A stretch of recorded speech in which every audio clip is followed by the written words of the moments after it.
Hello friends, welcome back. स्वागत है आप सबका एम विद आरबी परिवार पे। आज इस वीडियो में हम बात करने वाले हैं हिंदी वर्णमाला से संबंधित महत्वपूर्ण प्रश्नों के बारे में। ये प्रश्न आने वाले केबीएस एग्जाम के लिए यूजफुल होंगे, तो आप वीडियो को पूरा देखिएगा। यदि आप चैनल पर नए हो तो चैनल को ज़रूर सब्सक्राइब कर लीजिएगा। तो आइए शुरू करते हैं आज के वीडियो को। आज का पहला प्रश्न है, वर्णों के कितने भेद होते हैं? 10, 7, 2 या 8? तो वर्णों के कितने भेद होंगे? तो वर्णों के 2 भेद होते हैं, यानी ऑप्शन सी आपका सही हो जाएगा। वो 2 भेद कौन कौन होंगी? तो स्वर और दूसरा क्या होगा? व्यंजन। दूसरा क्या हो जाएगा? व्यंजन। स्वरों की संख्या कितनी हो जाएगी? 11 और व्यंजन की संख्या कितनी होती है? 33। कुल वर्णों की संख्या कितनी होगी? तो आपका उत्तर क्या हो जाएगा? 52। कुल वर्ण कितने हो जाएंगे? 52। तो यहाँ पर सी ऑप्शन आपका सही हो जाएगा। अगले प्रश्न की ओर चलेंगे। अगला प्रश्न है,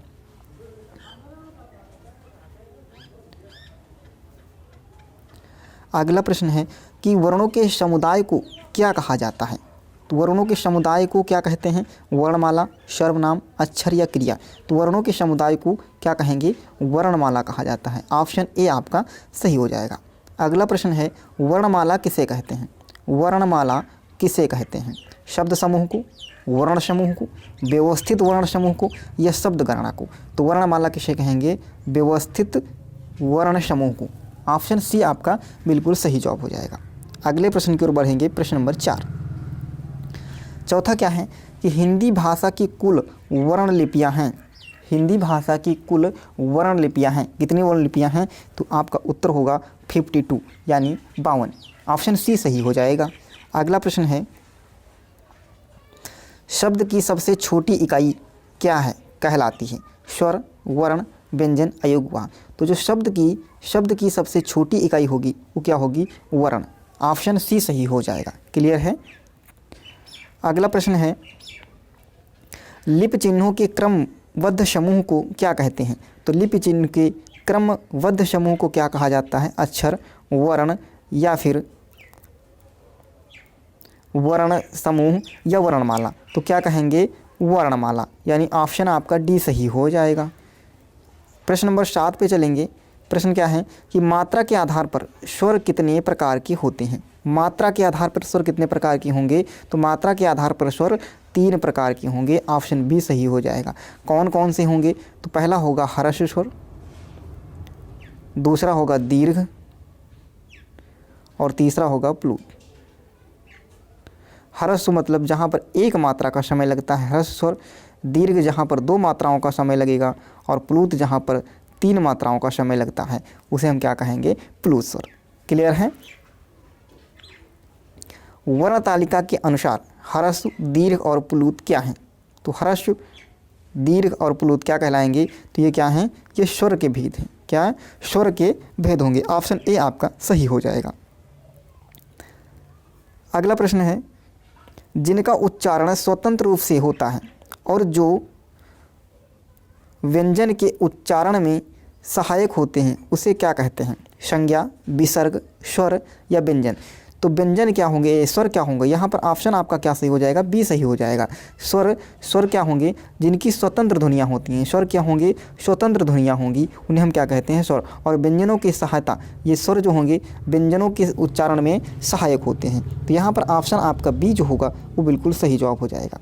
स्वरों की संख्या कितनी है? बहुत ही आसान प्रश्न है कि स्वरों की संख्या कितनी है? तो आपका उत्तर क्या होना चाहिए?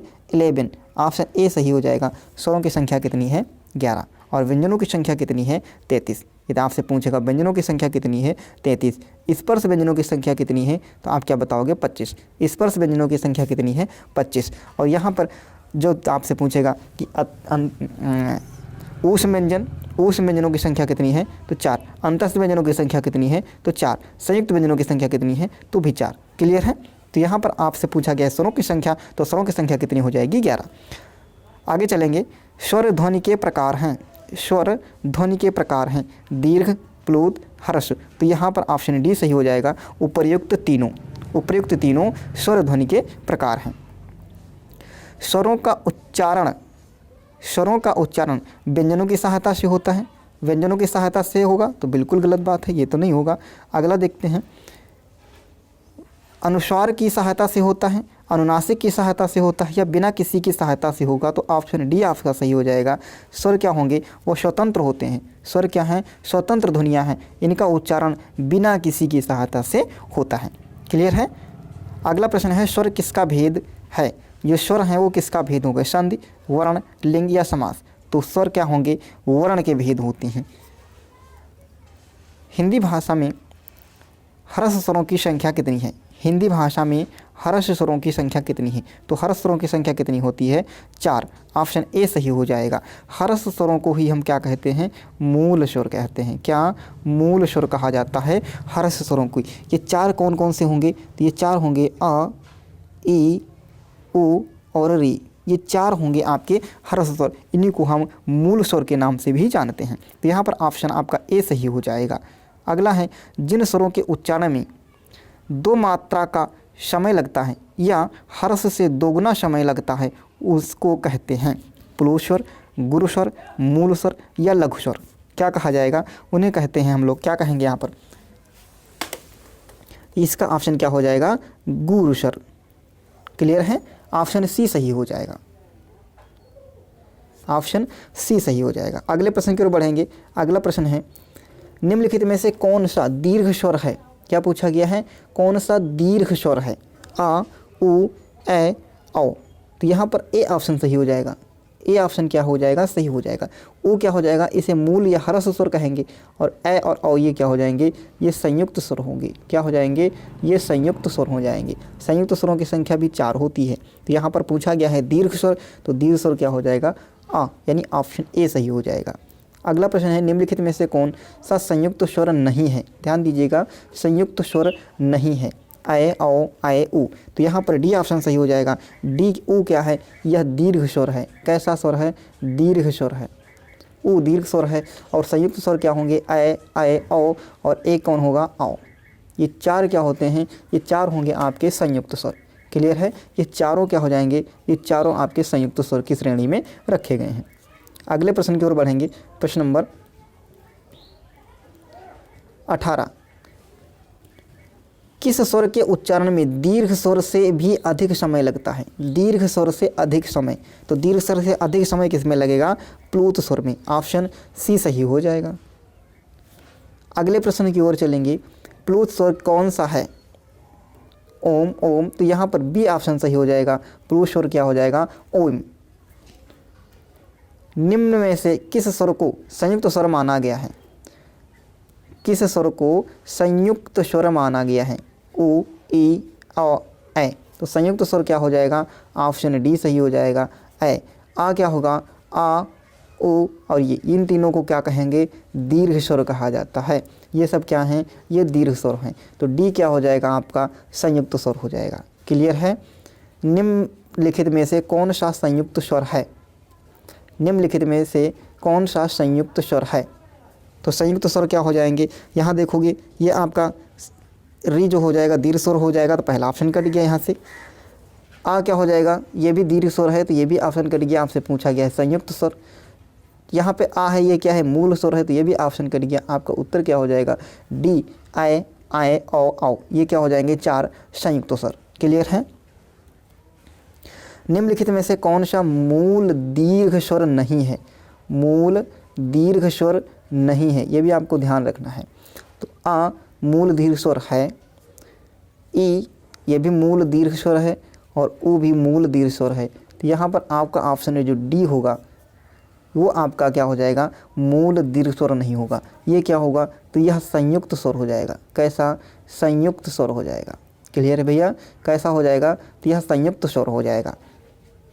अगले प्रश्न की ओर चलेंगे। हिंदी स्वरों का वर्गीकरण जब जीभ के भाग के आधार पर किया जाता है, तो निम्नलिखित में से कौन सा भेद इसके अंतर्गत नहीं आएगा।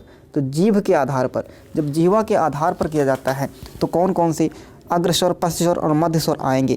ये आपका उत्तर विवृत स्वर जो होगा, विवृत स्वर ये किसके होगा, यह तालु की स्थिति के आधार पर, तालु की स्थिति के आधार पर इनके बांटा गया है। कौन कौन से होंगे, शवरत स्वर, अर्ध शवरत, विवृत और अर्ध विवृत। तो यहाँ पर आपका ऑप्शन डी जो होगा वो बिल्कुल सही हो जाएगा। क्लियर है।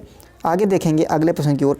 अर्ध विवृत स्वर है, क्या पूछा गया है, अर्ध विवृत स्वर है। तो अर्धविवृत स्वर क्या होंगे, इनके जो 4 पैटर्न होंगे देखो कौन कौन से होते हैं। एक होता है समृत स्वर, कौन होगा, समृत स्वर, समृत स्वर। ये समृत स्वर कौन कौन से होंगे, तो देखो छोटी ई, बड़ी ई, ऊ, बड़ा ऊ और ऋषि ऋषि, ये आपके कौन से होंगे, ये समृत स्वर होंगे।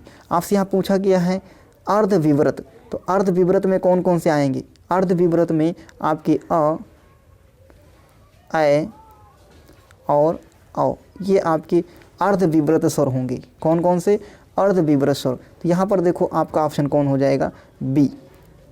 कौन सा, बी, अर्धविवृत स्वर के श्रेणी में रखा गया है। क्लियर है। तो इसके आगे हम कल करेंगे अगले वीडियो में। तब तक के लिए धन्यवाद। जय हिंद।